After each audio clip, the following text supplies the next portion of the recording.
Today we will continue where we left off yesterday.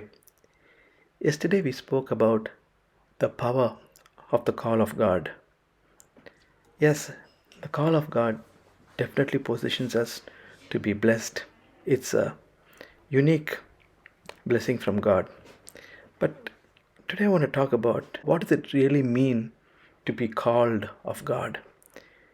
You know, the call of God contains the DNA of God's plan and purpose for this world. I want to repeat this. The call of God carries in it the DNA of God's plan and purpose for this world. When God called Abraham, He never told Abraham, I'm going to bless you and that's it. But when God called Abraham, God not only had a plan for Abraham, but God had a plan through Abraham. So, when Abraham died, the plan of God did not die. God needed to propagate the plan. He raised up Isaac. When Isaac died, he called Jacob. He called Jacob. And what did the call of God on Jacob's life do? The call of God on Jacob's life positioned Jacob to be one who would propagate the plan of God into this world.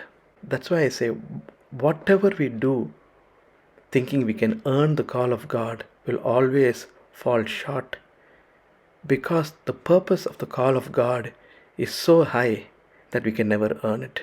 It is a blessing that we have received through the grace of God. As you and I go through this year, let us remember this. The call of God not only makes God look at us, the call of God enables us to have God look through us. Remember this, when God called Abraham and Isaac and Jacob, they all had this one unique blessing on them. Through you, the families of the earth will be blessed.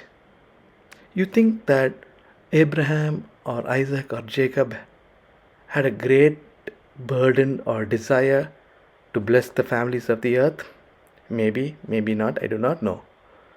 But it was God's plan that unfolded through their life. Let me tell you something.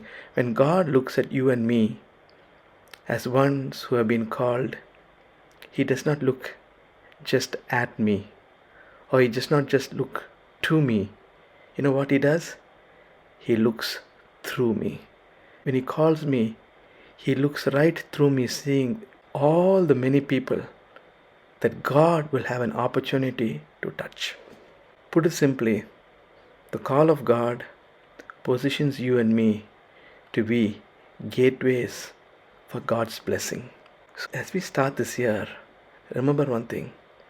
You and I have the greatest honor to be called of God, because I want to say this before we close.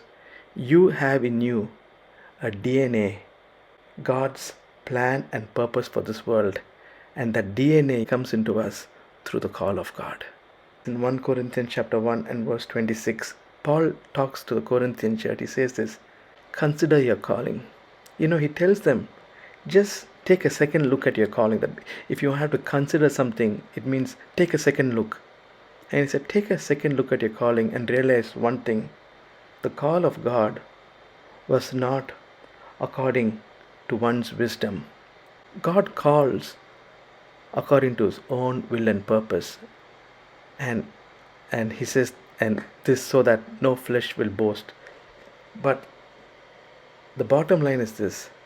The call of God upon your life and my life, the call of God was not according to one's abilities, has the DNA of God's plan and purpose for this world.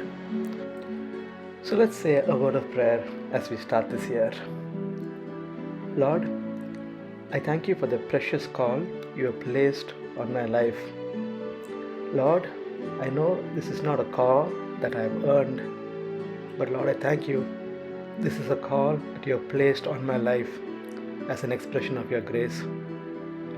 Father, I thank You that this call causes You not only to look at me, But Father, I thank you that, Lord, this call on my life causes you to look even through me. Father, I pray and I declare that this year I will be one who yields to this call over my life.